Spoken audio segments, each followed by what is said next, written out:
Mike's Daily Podcast. Welcome to FF episode 2356, 2356 in the show called Mike's Daily Podcast. Hey, I know it's almost Christmas Day. It's Christmas Eve, and you may be named Kevin or Steve Kevins or Mike Matthews or some weird name. It doesn't matter. It's all the same. F episode 2356, 2056. Welcome to the show. It's been a busy Wednesday. Mike's Daily Podcast. Thursday? I don't know what day it is. It's weird doing a holiday at the end of the week when there's so much going on. Mike's Daily with everything. Podcast. Getting prepared for the holiday. Yeah! And all of that. Hopefully it's a quiet holiday for y'all. Biden is crediting Trump with getting COVID booster shot. President Joe Biden announced on Tuesday a bevy of new protocols to stem the rapid spread of the Omicron variant, and in remarks offered rare praise of Donald Trump. Just the other day, former President Trump announced he had gotten his booster shot. It may be one of the few things he and I agree on. How does that, if you're unvaccinated, you have good reason to be concerned about contacting the COVID-19 Omicron variant, Biden said. Biden says he's feeling great after being in close contact with a COVID positive aide. Well, and it's going to cause apparently more breakthrough COVID cases among vaccinated Americans, but they're unlikely to become severely ill. But he thanked Trump. That's pretty bizarre. It's something that you don't hear often because of all the divisiveness going on in Washington. Let's go outside a cafe Here's anyway. today's podcast picture. Oh, no, wait. We're staying inside a cafe anyway. We're here. We're not going anywhere. We're not leaving yet. How about a podcast picture from last night in a beautiful holiday decorated house? Just in time for Christmas. Yet another one. I'm posting a lot of those pictures. You can see it at mikesdailypodcast.com.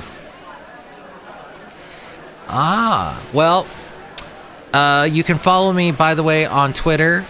I'm at Mike Talks. I usually post the podcast picture there. The neighborhoods where surging house prices made new millionaires in 2021.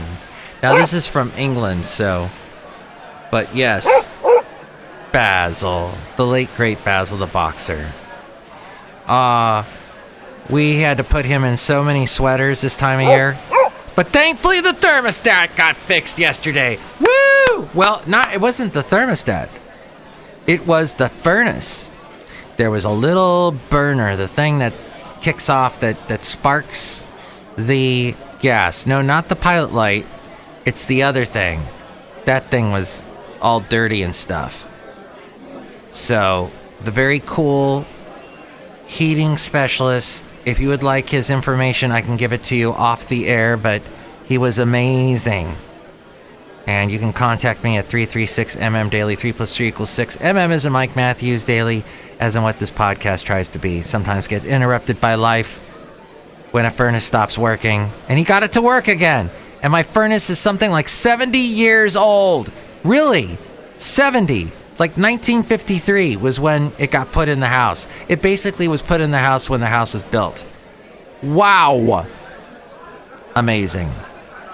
So he was able to do this little trick and get the thing working again, and it's been working since, so hopefully it'll keep working through the cold days. However, my downstairs area is getting flooded by all the rain lately, and that's annoying and perturbing in many ways.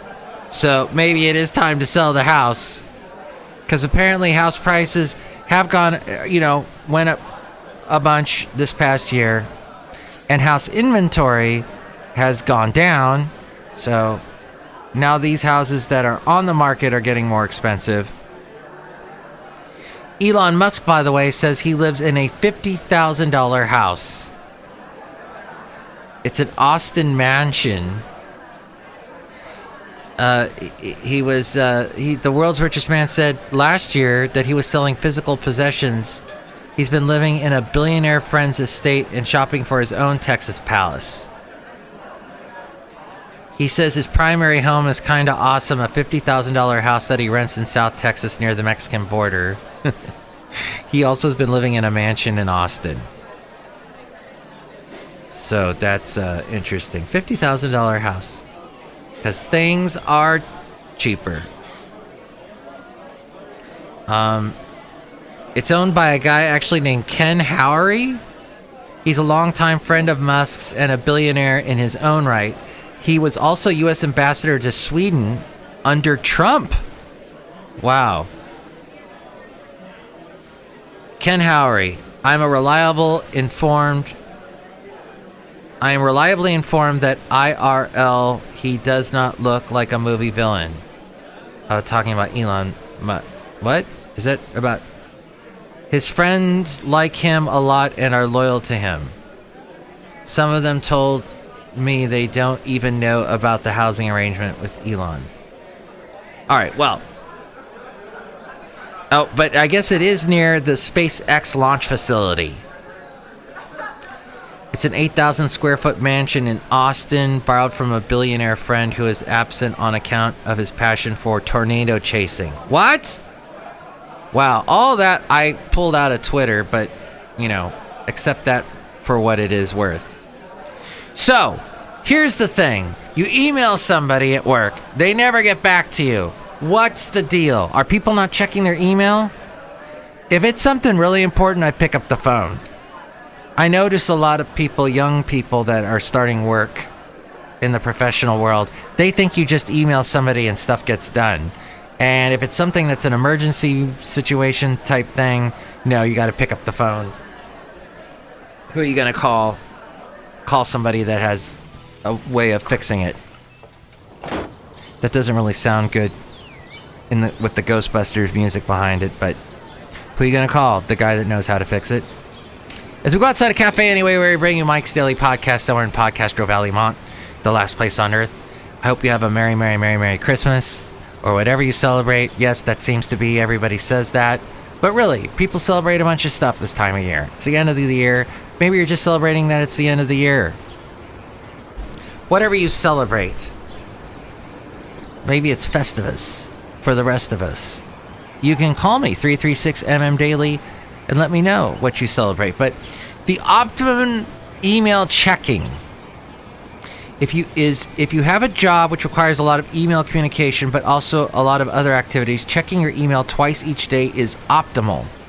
If you have one of those jobs which require just a little email communication once every day is enough. If you have a job in which the vast majority of your activity is reading and answering emails, checking your email 4 to 5 times every day may be optimal. Most white-collar workers are in the first category, and checking their email twice every day is enough for them based on what their job is. A few workers actually need to check their email 4 to 5 times a day. I check it so much. I probably check it way too much. Despite this, a lot of people tend to check their email constantly throughout the workday. They either open their inbox every 30 to 60 minutes, or they open it every time they get a new email alert on their computer screen. This is very unproductive. This according to peopleskillsdecoded.com. Checking your email this often means that you constantly interrupt various tasks. You focus and refocus many times throughout the day, which is very hard and mentally exhausting. Then you get home and start complaining, man, my work is stressful. The company is working me like a mule. Yes, that's the expression you use. They're working me like a mule. Hee-haw. I just got a spam text, by the way. And I've been getting spam text and spam calls all day. And this, I think, happened a year ago, too, just before Christmas. A lot of spam stuff gets sent out. So, that's very well put, peopleskillsdecoded.com. The phone alternative, if some people expect rapid reactions from you, guess what? That's what phone communication's for. They can call you on the phone when they need a fast answer from you. Make sure that the people you interact with in your professional life understand your email and phone policies, that you only check your email twice every day, and that you use your phone for emergencies, and you will see both some effective work and effective communication happening. Yeah. Oh, somebody commented below, it's also always good when you're starting with this to create an auto reply that says you'll check your email at 9 a.m. and 2 p.m. if there's anything urgent. Oh, and you leave your phone number if there's anything urgent. Got it. There you go. All right. Thank you, peopleskillsdecoded.com. I'm going to tell you, I just checked my email just now, and you haven't emailed me. What's that about? You can email me, mikesdailypodcast@gmail.com. The name of the podcast @gmail.com. Outside a cafe anyway, somewhere in Podcastro Valley, Mont, look who's here. Hello, Michael Masters, Madame Rutabaga, and I love the email. Oh! Do you also love Elon Musk? Yes. Do you also date Elon Musk? Sometimes. Don't answer that. Next person.